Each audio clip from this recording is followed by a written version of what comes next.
मित्रों, जय माता दी। आज हम बात करेंगे राहु और केतु के संबंध में, जो 22 सितंबर शाम के समय राशि परिवर्तन करेंगे। राहु मृगशिर नक्षत्र के दूसरे चरण में और वृषभ राशि में प्रवेश करेगा और केतु ज्येष्ठा नक्षत्र के चौथे चरण में और वृश्चिक राशि में प्रवेश करेगा। मित्रों, ध्यान रहे, ये दोनों छाया ग्रह हमेशा 360 अंश पर अवस्थित रहते हैं और अन्य ग्रहों के ठीक उलट ये उल्टे अर्थात पीछे की तरफ चलते हुए हमेशा वक्री रहते हैं। एक ही दैत्य शरीर से उत्पन्न ये दोनों ग्रह अधिकतर एक दूसरे के प्रतिकूल फल देते हैं। ये दोनों ग्रह पापी कहलाते हैं और मानव जीवन पर इनका गंभीर असर भी देखने को मिलता है।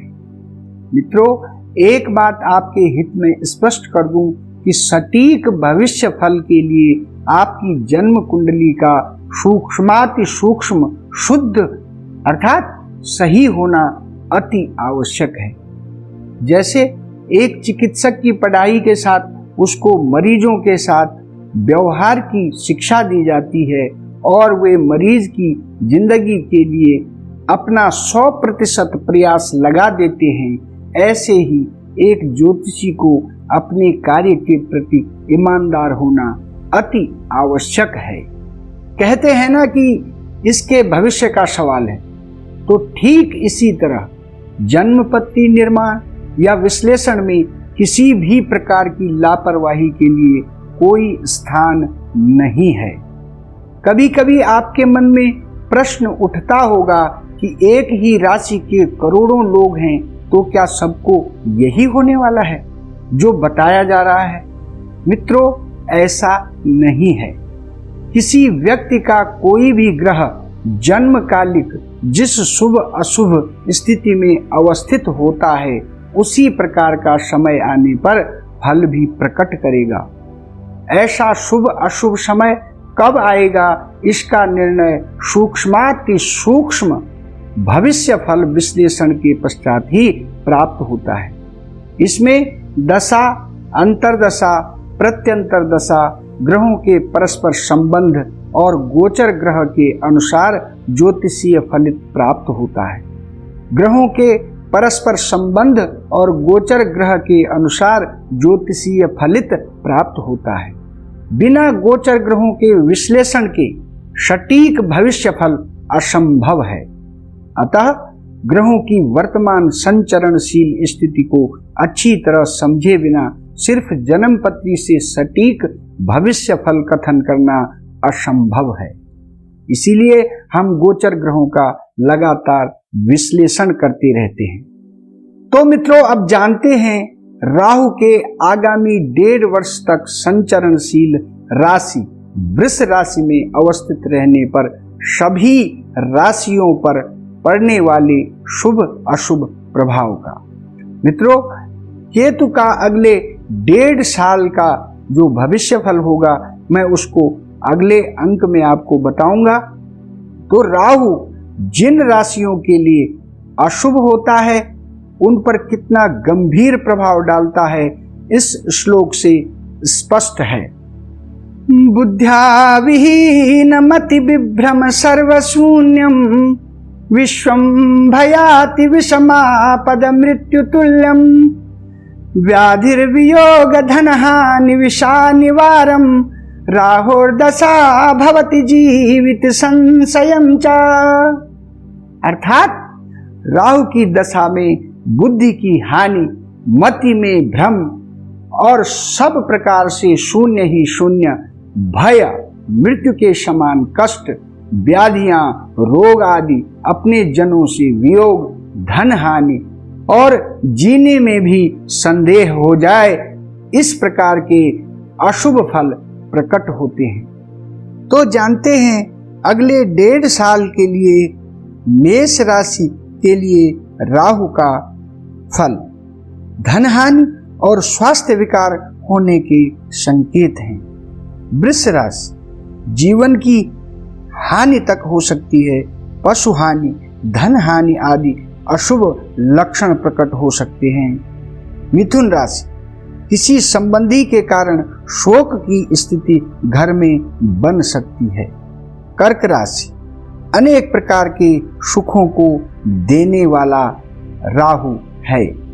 सिंह राशि, किसी से अत्यधिक वैमनस्य होने की संभावना है। कन्या राशि, किसी के कारण दुख की स्थिति बन सकती है। तुला राशि, मृत्यु तुल्य कष्ट होने का योग है। वृश्चिक राशि, पत्नी से अति कलह की स्थिति बन सकती है। स्वास्थ्य के लिए भी कष्टकारी समय रहेगा। धनु राशि, उत्तरोत्तर मान सम्मान, धन प्राप्ति आदि शुभ फल घटित होंगे। मकर राशि, परिवार में रोग व शोक की स्थितियां निर्मित हो सकती हैं। कुंभ राशि, विरोधियों से अति सावधानी की आवश्यकता रहेगी, बैर बढ़ेगा।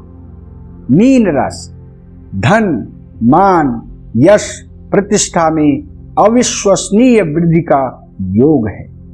मित्रों, ये सभी शुभ अशुभ फल तभी विशेष प्राप्त होंगे जब आपका जन्मकालिक राहु इसी प्रकार की शुभ या अशुभ स्थिति में होगा, और विशेषकर तब जब आपकी महादशा, अंतरदशा या प्रत्यंतर दशा भी चल रही हो।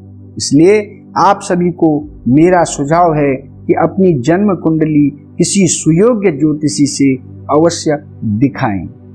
मित्रों, एक आवश्यक सूचना, जब कोई भी लंबी अवधि तक रहने वाले ग्रह राशि परिवर्तन करें तो अपनी कुंडली का विश्लेषण अवश्य करवाएं। उपाय क्या करें? यदि राहु आपकी राशि के लिए अशुभ है तो महामृत्युंजय जप अवश्य करवाएं।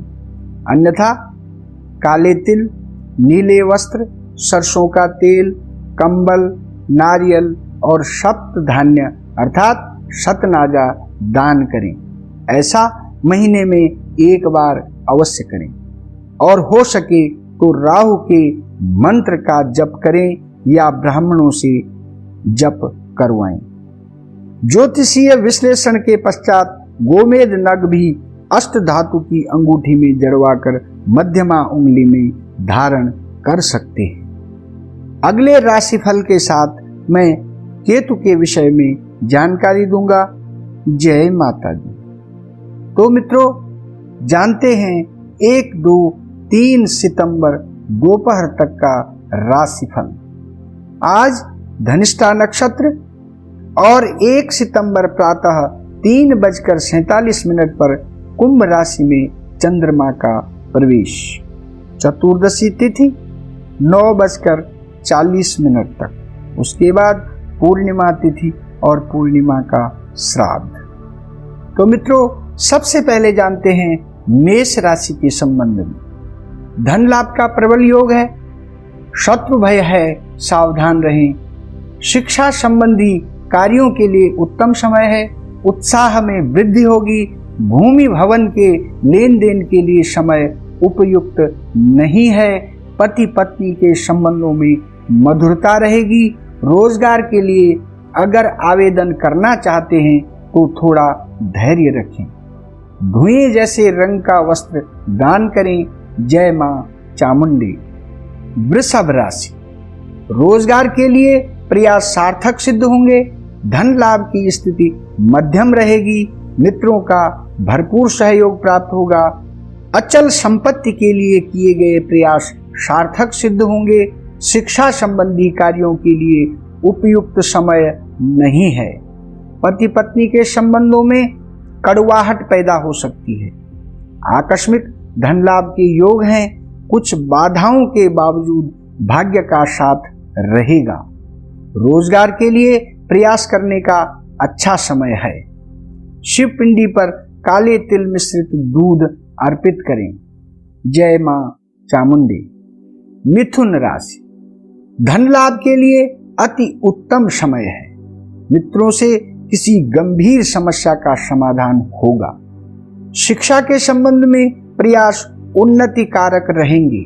पति पत्नी के संबंध अच्छे रहेंगे। स्वास्थ्य के प्रति विशेष सचेत रहें। भाग्य अत्यंत प्रबल रहेगा। रोजगार के क्षेत्र में किसी स्त्री की सहायता से प्रयास सफल रहेगा। गंगा जल मिश्रित दूध शिव पिंडी पर चढ़ाएं। जय मां चामुंडी।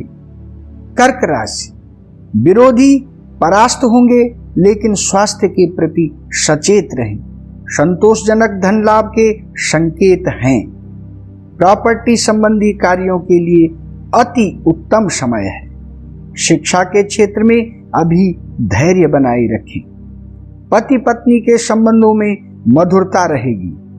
भाग्य का साथ रहेगा। रोजगार के क्षेत्र में सफलता प्राप्त होगी। मिश्री दक्षिणा सहित दान करें। जय मां चामुंडी। सिंह राशि, किसी महिला मित्र से सुखद मुलाकात होगी। पति पत्नी के संबंध मधुरतम स्तर पर रहेंगे। मित्रों का सहयोग प्राप्त होगा। बंधुओं से संबंधों में सुधार होगा। भूमि भवन के संबंध में अभी धैर्य बनाए रखें। शिक्षा के संबंध में प्रयास सफल होंगे।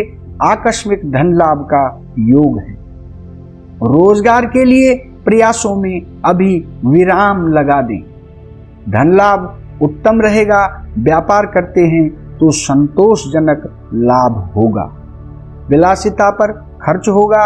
अपव्यय न हो, ध्यान रखें। श्वेत पुष्पहार मां जगदम्बा के कंठ में अर्पित करें। जय मां चामुंडी। कन्या राशि, धन लाभ होगा। अचल संपत्ति के लेन देन के लिए अच्छा समय है। शिक्षा के क्षेत्र में सफलता प्राप्त होगी। पति पत्नी के संबंध बेहतर होंगे लेकिन चोटादि का भय है। यात्रा में सावधानी बरतें। किसी स्त्री के कारण वाद विवाद हो सकता है। रोजगार के क्षेत्र में बाधाओं के बावजूद सफलता मिलेगी। शत्रु के षड्यंत्र से सावधान रहें। मित्रों के साथ कुछ व्यय बढ़ सकता है। लाल चंदन मिश्रित जल सूर्य देव को अर्घ्य दें। जय मां चामुंडी। तुला राशि, लाभ की स्थिति उत्तरोत्तर उत्तम रहेगी। सरकारी क्षेत्र से अगर लाभ की अपेक्षा है तो मनोकामना अवश्य पूर्ण होगी। वाणी पर संयम रखें। सोच विचार कर शब्दों का चयन करें। किसी मित्र की सहायता से कोई बड़ा बिगड़ा काम बनेगा। शिक्षा के क्षेत्र में सब्र से काम लें।